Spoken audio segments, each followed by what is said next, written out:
자, 어제 미국 증시에서 엔비디아 실적 발표를 이틀 앞두고 엔비디아 주가가 급락하는 모습을 보여줬습니다. 자, 이 엔비디아가 6% 넘게 장중에 출렁거리면서 AMD, ARM, 캠텍 같은 굴지의 반도체 회사들이 줄줄이 하락하는 모습을 연출했고요. 자, 그로 인해서 엔비디아는 마이너스 4.35% 하락을 기록했고요. 자, 그로 인해서 나스닥 같은 경우도 1% 가까운 하락을 보여주었습니다. 자, 지금 이 AI 반도체가 굉장히 지금 화두가 되고 뜨거운 감자로 이렇게 우리 시장에서 보여지고 있는데, 자, 엔비디아의 이 급락이 굉장히 다른 종목들에도 여파가 미치지 않았나 이런 생각이 듭니다. 자, 그러면서 뱅크 오브 아메리카에서도 이런 이제 소식을 좀 들려주었습니다. 자, 엔비디아가 실적 발표 후에 11%나 하락할 가능성이 존재한다는 이런 이제 기사들까지 뜨면서 엔비디아 투자자라든가 국내의 많은 반도체라는 종목, 반도체 관련된 종목에 투자하신 분들이 굉장히 지금 오늘 잠을 못 자지 않을까. 그렇기 때문에 오늘 같은 경우에 혹시라도 엔비디아가 정말 10% 이상의 하락이 나오게 되면 국내에 있는 반도체 기업들까지도 엄청난 하락을 보여주지 않을까 굉장히 좀 우려하는 상황이 지금 연출이 되고 있어요. 자, 그렇게 하락에 대해서 막 굉장히 많은 곳에서 이제 하락할 수 있다는 가능성에 대해서 자꾸 얘기를 하니까 우리 잭슨 황 CEO가 뭐라 그랬냐? 뭐? 내가 끝이라고? 그러고 있는 거예요. 화가 단단히 났습니다. 왜냐면 전 세계적인 이 투자 회사들이 엔비디아 끝이야, 리드타임이 짧아진 거 아니야? 야, 너네 이제 뭐 많은 곳에서 이미 GPU를 말도 안 되게 사갔으니까 너희들 이제 더 이상 끝난 거 아니야? 이러고 있으니까 화가 정말 단단히 났습니다. 자, 그래가지고 제가 이 부분에 대해서 지금 정말 엔비디아가 앞으로 투자 가치가 있을지, 이런 것들이 반도체 시장에 얼만큼 영향을 끼칠지, 이런 부분을 오늘 좀 말씀을 드리려고 하니까 여러분들 좋아요, 좋아요를 눌러주셔야 돼요. 제가 오늘 좀 준비를 많이 해왔습니다. 자, 가장 문제가 됐던 이슈가 바로 UBS에서 이 리드타임 축소 의혹을 제기한 이 부분이거든요.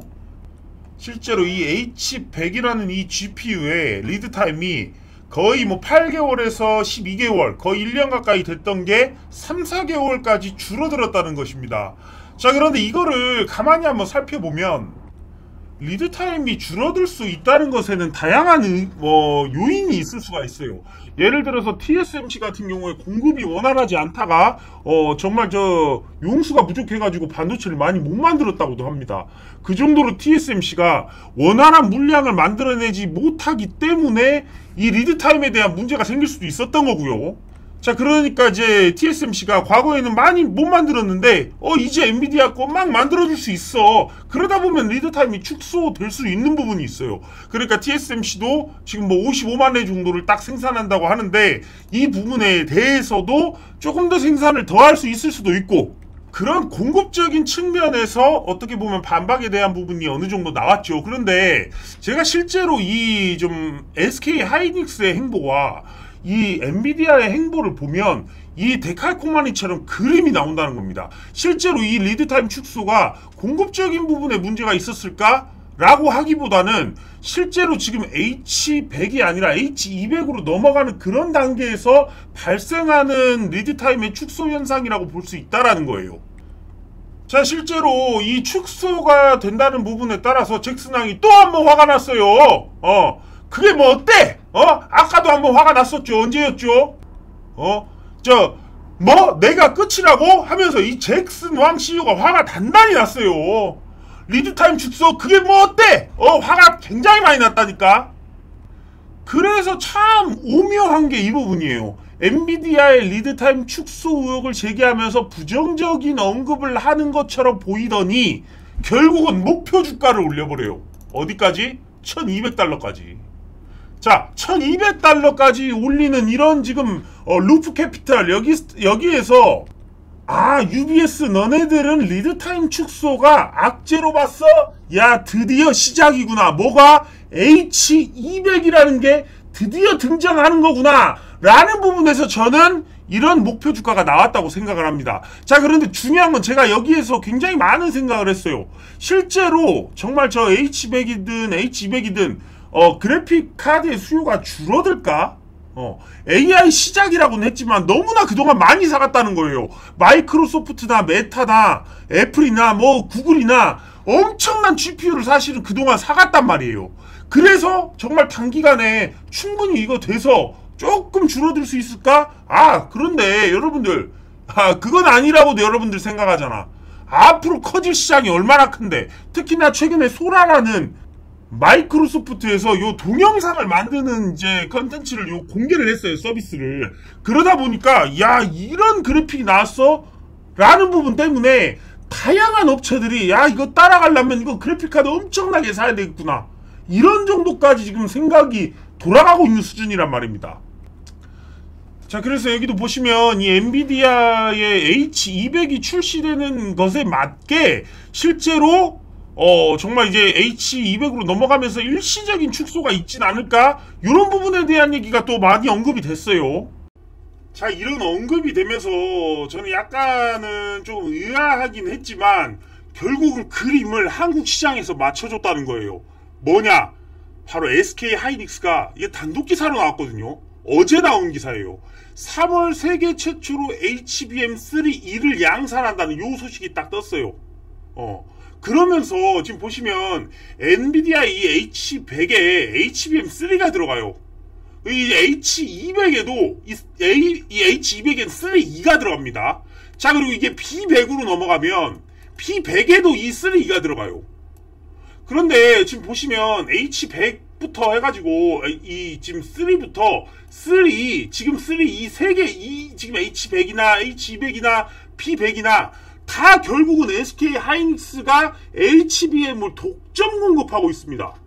자, 그 말은 무엇이냐면 어딘가에서 해줄 수 없다면 결국은 SK 하이닉스가 나머지 그림을 보여주고 있다라는 거예요. 결국은 리드타임 축소는 H200에 대한 출시가 임박했다는 것을 보여주는 겁니다. 자, 그리고 H200과 저 B100도 마찬가지예요. 이게 양산이 언제 될지 모르겠지만 여기로 넘어가면 이제 혁신적인 단계가 와버려요. 정말 슈퍼컴퓨터 수준에. 자, 그래가지고 보시면 여기 이렇게 나와 있어요. 저 삼성전자, 하이닉스, 마이크론이 모두 3E를 상반기 중에 양산한 계획을 세웠지만 하이닉스가 오는 3월 가장 먼저 양산에 들어가 엔비디아에 납품을 하면서 시장 선점에 성공을 했어요. 자, 그래가지고 이제 독점 납품이 3E 모두가, 자, 보세요. AMD에 HBM2, 2E가 있어요. HBM2도 있어.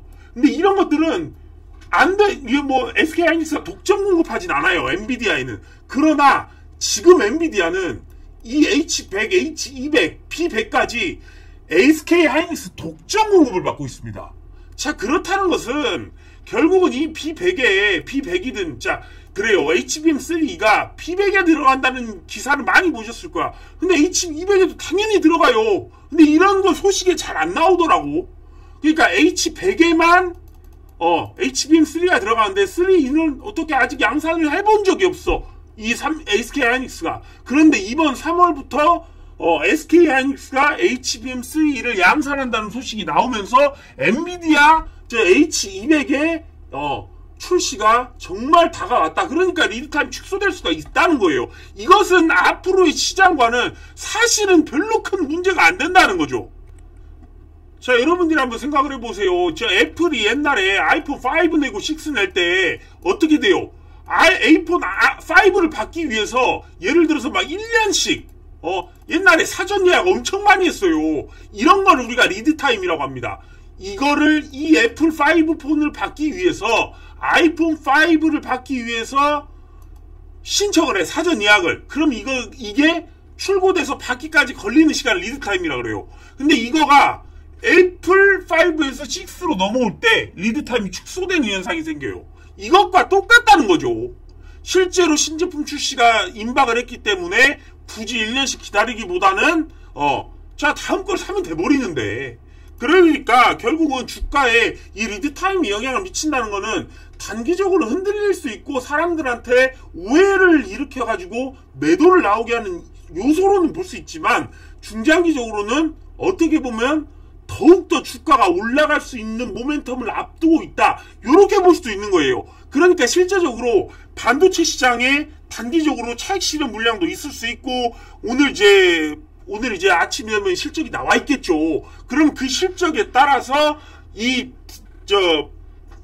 있잖아요. 그 엔비디아가 순간적으로는 하락할 수 있지만 오히려 어떻게 보면 또 한 번 살 수도 있는 정도로 하락을 해줄 기회를 기다리고 있는 사람들이 굉장히 많을 수 있다라는 거죠. 자, 실제적으로 엔비디아 슈퍼컴퓨터에 들어가는 데이터 센터에 들어가는 그래픽의 이 칩 가격을 보시면 실제적으로 AMD나 인텔 같은 경우는 크게 늘지 않았습니다. 자, 많이 안 늘었어요. 지금 보시면 인텔 같은 경우에 5.7달러였는데 5.7불이었는데 4불이야 지금은. 오히려 더 줄었어. 왜? 경쟁이 안 되니까. AMD는 어떻게 됐습니까? 자, 1.1불, 1.2불, 1.3불밖에 안 돼요. 자, 여기는 10.3이야. 2.4에서 엄청 많이 늘었어요. 몇 배예요? 몇 배? 4배. 4배 가까이 혼자 증가했으니까 결국은 다른 쪽의 수요는 사실은 부족하고 이게 문제가 아니라 엔비디아께 필요하다는 거야. 여기가 보면 이제 데이터 센터에 들어가는 칩 가격입니다. 자, 이거는 굉장히 지금 여기도 보시면 이제 170% 증가했다. 22년도에 60%, 23년도에 170% 증가하고 22년도에 이제 AMD가 따라왔지만 23년도에는 하락한 걸 볼 수가 있어요. 자, 인텔은 그냥 쭉쭉 하락입니다. 자, 이런 상황이라는 거예요.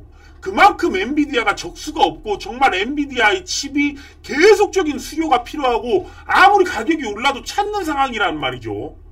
자, 그래서 여러분들이 최근에 어떤 소식들을 많이 들으셨을까요?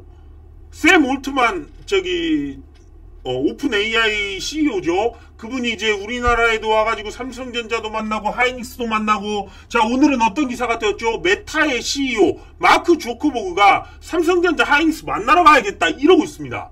자, 실제로 그런 상황이고, 자, 9천조의 펀딩을 받아가지고 자체 내에서 마이크로소프트 자체 내에서 칩을 개발한다 그래요. 그런 상황입니다, 실제로. 그리고 메타 역시나 AI 칩을 자체 개발해서 데이터 센터에 탑재한다는데, 이거 어떤 소식이 떠올라야 되는지 여러분들 기억을 하셔야 돼요. 옛날에 여러분들 테슬라가 자체적으로 배터리 생산한다고 그랬던 적이 있어요. 테슬라뿐만 아니라 GM, 포드 이런 회사들마저도 자체 내에서 배터리를 만들겠다 그래놓고 무슨 일을 벌였어요? 한국에 왔잖아. 한국의 LG 에너지 솔루션, 삼성 SDI, SK온 이런 기업하고 결국은 MOU를 맺었잖아요. 포드는 SK온하고 했고 그때 당시에 LG 에너지 솔루션은 GM하고 하고, 그런 이제 자체 내에서 배터리를 만들겠다고 했지만 결국은 한국의 배터리를 합작사를 만드는 이런 방식으로 갔어요. 결국은 우리나라에서 삼성전자든 SK하이닉스든 결국은 합작사를 만들기 위해서 메타나 오픈 AI나 오는 겁니다.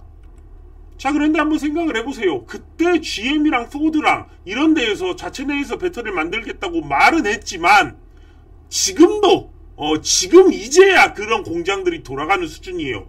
거의 2년 정도가 걸린 것 같아요. 생각보다 엄청나게 많은 시간이 걸렸어요. 반도체 역시나 똑같습니다. 만약에 자신네들을 위한 공정 라인을 새로 깔아야 된다면 최소 지금부터 치킨 게임에 들어간다고 하더라도 최소 1년 반이에요. 그럼 그 시간 안에 어떻게 보면 SK하이닉스랑 엔비디아의 독주는 사실 막을 수가 없는 거예요. 실제로 지금 아무리 9천조를 만들고 아무리 자체 개발을 한다 그래도 최소 1년 반에서 2년까지는 제가 보기엔 엔비디아 하이닉스의 독주를 막을 수가 없어요. 그런데 방법은 있죠. 예를 들면 이런 거예요. 오픈 AI가 SK하이닉스한테 HBM3A를 탑재를 받는다고 해요. 그런데 엔비디아 입장에서는 처음부터 그럴 수도 있어. SK하이닉스 너에게 독점 공급을 할 테니까 다른 데랑 하지마. 그랬다면 결국은 삼성전자밖에 손을 잡을 수 없지만 삼성전자나 마이크론이나 지금 HBM3 2단계를 맞추지 못하고 있는 상황입니다. 물론 맞춘다면 얘기가 달라지겠지만 또 한 번 더 업그레이드가 하이닉스랑 엔비디아에서 해내가지고 B100으로, 그러니까 3E를 만들어도 3E를 만드는 게 중요한 게 아니라 엔비디아에서 지금 H200 수준에서 B100까지 넘어가 버리면 3를 넘는 단계가 오지 않으면 실제로 과연 메타나 과연 오픈 AI에서 과연 그 정도의 GPU 칩을 개발할 수 있을까요? 저는 그건 미지수라고 보고 불가능에 가깝다고 사실은 봅니다. 단 2년 안에는, 물론 5년, 10년으로 바라본다면 당연히 따라갈 수 있지만 그 부분은 너무 오랜 기간이 걸리고, 당장 우리 한 1, 2년만 앞을 봐도 이 부분은 사실은 이제 구상 단계밖에 없다라고 저는 판단을 해요. 그러니까 사실 엔비디아가 내려가면 오히려 엄청난 기회가 다시 온다라고 생각을 해야겠죠. 자, 보세요. 잭슨왕 뭐라 그래요? 내 팔뚝이 제일 굵어. 너네 안 돼. 저 팔뚝 그렇게 얘기하면서 보여준 거잖아. 잭슨왕이 무슨 얘기를 하고 어떤 단어들을 언급하는지 여러분들 보셔야 돼요. 자, 처음에는 내 팔뚝이 제일 굵어. 너네 안 돼 그랬어. 자, 저 안 나온다 그러니까 뭐라 그랬어? 내가 끝이라고 화가 많이 났다고. 그런 다음에 리드타임 축소 나오니까 축소 그게 뭐 어때서 딱 이렇게 됐잖아요. 자, 기술 격차가 이미 지금 점유율이, 여러분들 보시면 점유율도 그래. 점유율도 어차피 압도적입니다. 엔비디아 GPU를 따라올 수가 없어요. 지금 어떻게 보면 마이크로소프트 오픈 AI의 클라우드 점유율을 다른 회사들에서 따라갈 수 없을 정도로 지금 격차가 벌어졌어요. 결국은 챗 GPT를 쓰기 위해서 마이크로소프트 애저를 써야 돼서 클라우드가 그렇게 넓어졌던 거, 이 확장을 했던 것만큼 똑같아요. 엔비디아 역시나 이 GPU를 지금 따라올 수가 없어요. 그런 정도로 점유율은 압도적이고 기술 격차도 한번 보세요. 여러분들 지금 제가 B100이 나오면 끝이 말도 안 될 거라고 말씀을 드렸죠. 자, 지금 H100에서 H200으로 넘어오는 단계까지만 하더라도 2배까지는 아니고 한 50% 정도 이상의 상승률을 보여줘요. 이 성능에. 자, 그런데 여기는 B100으로 가면 이거는 정말 최고의 슈퍼컴퓨터라고 지금 말할 수 있는 게 나온다는 거예요. 이 B100이 나온다면. 이 B100이 나올 때 결국은 HBM3 하이스크를 쓸 거야. 지금 이게 문제가 없이 H200이 굴러간다면 이거 들어갈 겁니다. 그렇게 되면은 사실상 기술 격차로 이 오픈 AI 보세요. 업체 리스트와 본인 스스로 하는 회사들을 절대로 이길 수가 없어요. 이거 지금 SK하이닉스가 그동안 쌓고 수직 배열하고 이런 거를 한미반도체를 하면서 엄청나게 기술을 개발을 이미 기술 격차도 많이 해놓고 엔비디아 GPU는 말할 것도 없고요. 자, 그래가지고 이제 속속들이 엔비디아의 4분기 실적이 예상치가 나오고 있죠. 그런데 똑같아요. 3분기 실적이 어마어마했지만 4분기 역시나 엄청난 실적이 나올 거로 예상이 되고 있습니다. 절대로 줄지 않을 것이라는 실적 예상치가 속속들이 공개가 되면서 기대감도 어느 정도 있는 게 사실이죠. 그런데도 불구하고 리드타임 얘기가 나오고 너무 주가가 올라가면서 피로도가 많이 쌓인 거야. 주가 오르면 결국 무슨 피로도가 쌓이냐면 차익 실현을 해야 되니까. 차익 실현에 얼마나 큰 돈들이 나올까, 이런 부분들에 따른 피로도를 해결을 해주고 가야 되기 때문에 오히려 그런 거를 이번 아무리 실적이 제가 볼 때도 그래요. 실적 정말 잘 나올 것 같아요. 오히려 실적이 안 나올 것 같은 정보가 없겠습니까? 실제로 정보가 있다면 실제로 어제 같은 경우에 오히려 엔비디아 4분기 실적 예상치는 굉장히 높을 것이다. 그리고 실적이 만약 안 나온다면 오늘 폭락이 나오면 딱 그 자리에서 위아래로 움직일 수 있는 거잖아. 어떤 느낌이냐면 그 자리에서 올라갔다가 어제 오르고 오늘 공개하고 내리고 제자리로 만들 수 있어요. 근데 어제 이렇게 떨어뜨렸으니까 오히려 쫙 했다가 이렇게 반등시켜버릴 수 있다라는 생각이 듭니다. 자, 그런데 주가는 장기적으로 보면 올라가지만 단기적인 이 흐름에 대해서 사실 정확하게 예측할 수는 없습니다. 자, 그냥 예측일 뿐이죠. 자, 예측이고 만약에 여러분들이 엔비디아 투자자라면 여러분들은 굳이 걱정하실 필요는 저는 없다고 봅니다. 자, 보시면 이제 실적 예상치 보시면 정말 견조하게 흘러가요. 3분기까지만 해도 이 성장, 이 데이터 센터 매출 성장한 거 한번 보세요. 저기 보시면 4,000불에서 여기까지만 해도 그냥 그랬어. 24년도 1분기까지만 하더라도. 2분기에 10,000불, 3분기에 14,000불. 와, 정말 고속 성장을 지금 보여주고 있습니다.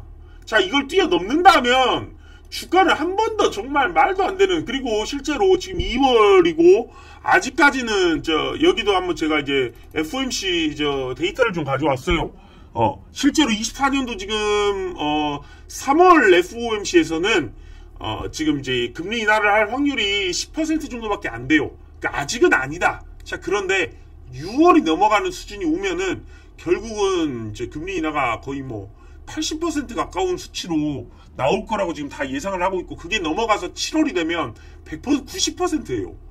그러니까 지금 어떤 위치에 있든 제가 보기에는 금리 인하가 나온 순간부터는 주가가 지금은 다 쌌던 시절이 아닐까라고 볼 수 있는 시간이 머지 않았답니다. 자, 그렇기 때문에 지금 이제 점유율이나 이런 것들 보시면 엔비디아는 제가 이제 쭉 한번 분석을 해보니까 굉장히 정말 고속 성장을 정말 잘 해내고 있습니다. 자, 그런 부분들이 신제품에 대한 수요나 이런 것들도 결국 완판입니다. 따라올 수가 없어요. 자, 그런 부분에 있어서 단기적인 이 리드 타임이 얼만큼 주가에 영향을 미칠지, 이 실적이 얼마만큼의 변동폭을 줄지, 이런 부분만 좀 체크를 해 주시면 될 것 같아요. 자, 오늘 이렇게 좀 엔비디아 실적 발표를 앞두고 여러분들한테 이렇게 영상을 찍어봤는데 어떠셨는지 모르겠네요. 자, 좋아요 좀 많이 눌러주시고 도움이 되셨다면 제가 이런 영상들 여러분들께 많이 좀 찍어드리도록 하겠습니다. 좋아요 그리고 댓글에 영상이 좋았으면 좋았다, 이런 영상 많이 찍어달라, 이렇게 말씀해주세요. 내가 한 번씩 노력해서 찍어드릴 테니까. 자, 오늘 영상 마무리 짓겠습니다. 끝까지 시청해주셔서 감사합니다.